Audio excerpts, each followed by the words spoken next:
The next installment in the Ant-Man series will mark the beginning of Phase 5 of the MCU. As a result, it has some very big shoes to fill. Here's what we know so far about this epic of miniature proportions. Black Panther: Wakanda Forever closed out Phase 4 of the Marvel Cinematic Universe, and now Ant-Man and the Wasp: Quantumania will kick off Phase 5. However, it wasn't always supposed to be this way. Originally, The Marvels, The Further Adventures of Carol Danvers, Kamala Khan, and Monica Rambeau, was set to take off on February 17, 2023, while Ant-Man and the Wasp: Quantumania would arrive on July 28 of that same year. However, the third Ant-Man movie was further along in production, so it was decided to swap the two films.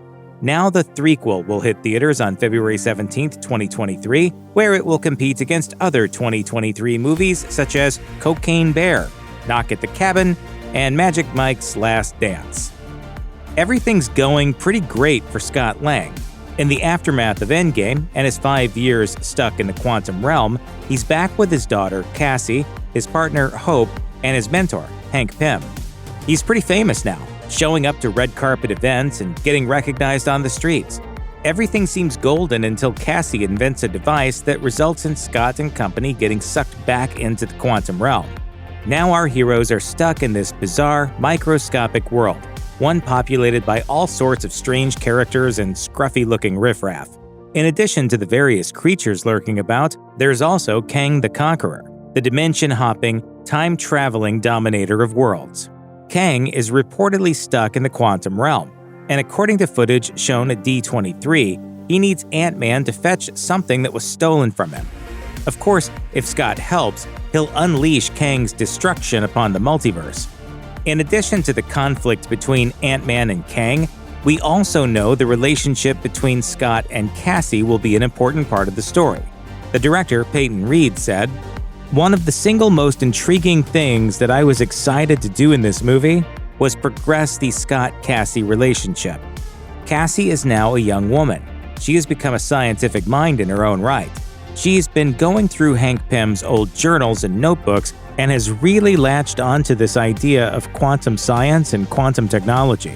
However, that won't be the only interesting parent-child relationship at play, as things will be strained between Hope and Janet Van Dyne.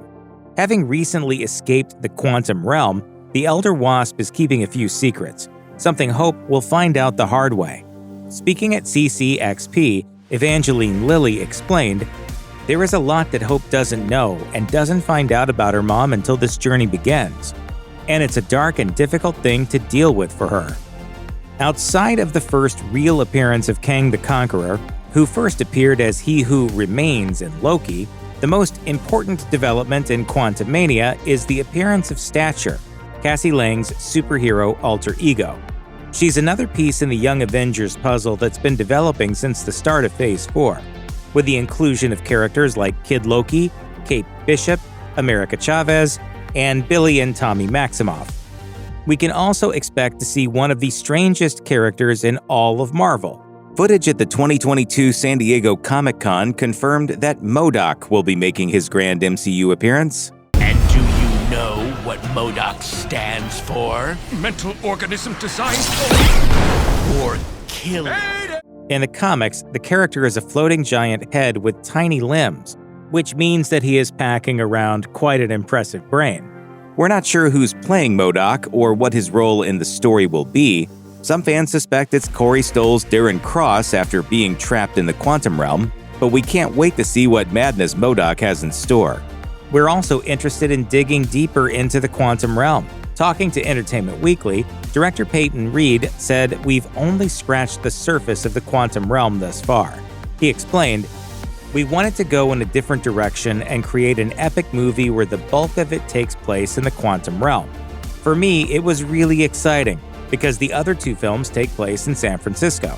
In this one, we were creating this incredibly complex subatomic world." As you might expect, Paul Rudd and Evangeline Lilly are coming back to their respective super roles, Ant-Man and the Wasp. They'll be joined by Hollywood legends Michael Douglas as Hank Pym and Michelle Pfeiffer as Janet Van Dyne.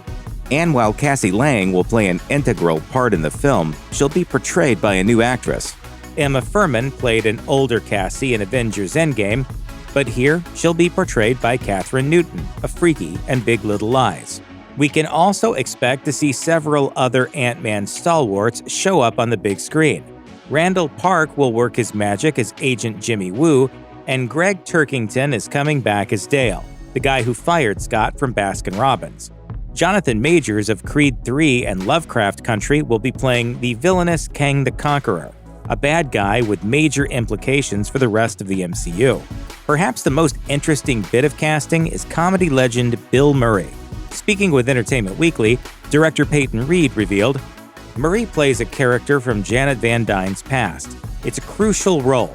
As we know from great stories, you can put the past behind you, but the past will always find a way to show up again.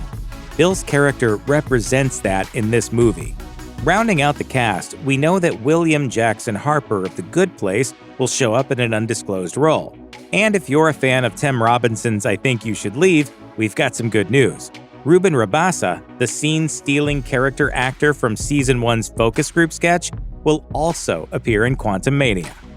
While some Marvel series see different creators come and go, there are also quite a few heroes who've teamed up with a particular filmmaker and never look back. For example, there's James Gunn in the Guardians of the Galaxy, John Watts in Spider-Man, Ryan Coogler and the Wakandans, and of course, Peyton Reed and Ant-Man. Reed has directed both previous installments of the Ant-Man franchise, and now he's coming back to the quantum realm for Ant-Man's biggest adventure yet. Speaking about the Scott Lang franchise, Reed told Entertainment Weekly, "People felt like, oh, these are fun little palate cleansers after a gigantic Avengers movie. For this third one, I said, I don't want to be the palate cleanser anymore. I want to be the big Avengers movie." Every so often, Kevin Feige and the folks at Marvel Studios will find creative talent and latch on hard. That's what they did with Jack Schaefer and Michael Waldron. The same seems to be true for Jeff Loveness, who's been handed not one but two massive jobs for Marvel. Previously, Loveness was a scribe for Rick and Morty, a show known for its dark humor, multiverses, and time travel. With that background in sci-fi silliness, it's no wonder he was brought on to pen Ant-Man and the Wasp: Quantumania. However, he's also been tapped to write Avengers: The Kang Dynasty, which is directed by Destin Daniel Cretton and will hit theaters on May 2nd, 2025. Interestingly, there's a pretty obvious connection between the two projects. The villainous warlord Kang, who will appear in both movies. It seems to imply that Quantumania will be setting up some pretty big stakes for the rest of the MCU. From She-Hulk smashing her way through court to Namor declaring war on Wakanda to a werewolf running around causing chaos, there's a lot happening in the Marvel Cinematic Universe. So where exactly does Quantumania fit in? Well, the third installment of the Ant-Man series picks up after the end of the Infinity Saga, but it's still grappling with everything that went down in Phase 3. In the previous Ant installment, Ant-Man and the Wasp, Scott, Hope, and Hank learned that Janet Van Dyne was alive and trapped in the quantum realm, prompting the Ant family to visit the world between worlds to pull her out. After a successful mission, it was Scott Lang's turn to get trapped inside, thanks to Thanos getting his hands on the Infinity Stones in Infinity War and snapping the rest of Scott's crew out of existence, leaving him stuck in limbo. Ha ha, very funny. Hank, quit screwing around. You told me yourself not to screw around. After years trapped inside, Scott used his knowledge of the quantum realm in Avengers Endgame to help Earth's mightiest heroes harness the power of time travel, allowing them to visit the past, retrieve the Infinity Stones, and undo Thanos' murderous snap. Of course, during his time away, Cassie Lang grew up quite a bit, meaning Scott found himself with a teenage daughter upon returning to the world. However, the events of the Ant-Man series aren't the only ones critical to understanding Quantumania. As it turns out, the events of Loki are pretty important as well. In Season 1 of the Disney Plus series, the God of Mischief and Loki variant, Sylvie, plan on bringing down the Time Variance Authority, the organization in charge of maintaining the sacred timeline. Their quest eventually brings them to He Who Remains, a godlike figure who ended a multiversal war waged by his variants by coalescing all the disparate timelines and worlds into one.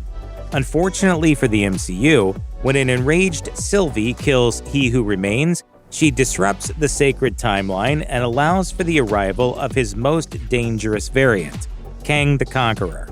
With the villain set to appear in Quantumania, Loki Season 2, and Avengers Kang Dynasty, it seems like we have the next Thanos on our hands, one who will make his first official appearance in Ant-Man and the Wasp: Quantumania.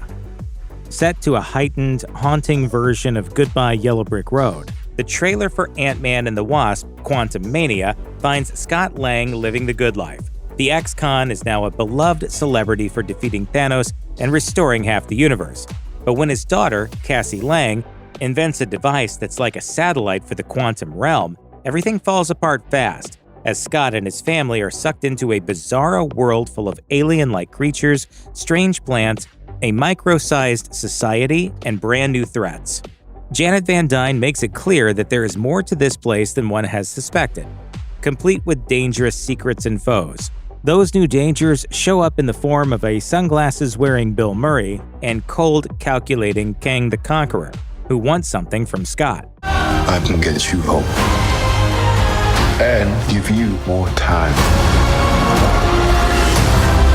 if you help me. The trailer is also filled with the standard Ant-Man series humor, such as someone mistakenly identifying Scott Lang as Spider-Man and our boy being named Baskin-Robbins Employee of the Century. We also see a Star Wars-like collection of rogues and rascals patrolling the quantum realm and hanging out at an otherworldly bar. Most importantly, we also get a glimpse of Cassie Lang in her new supersuit, implying she'll be taking on her comic book mantle of stature.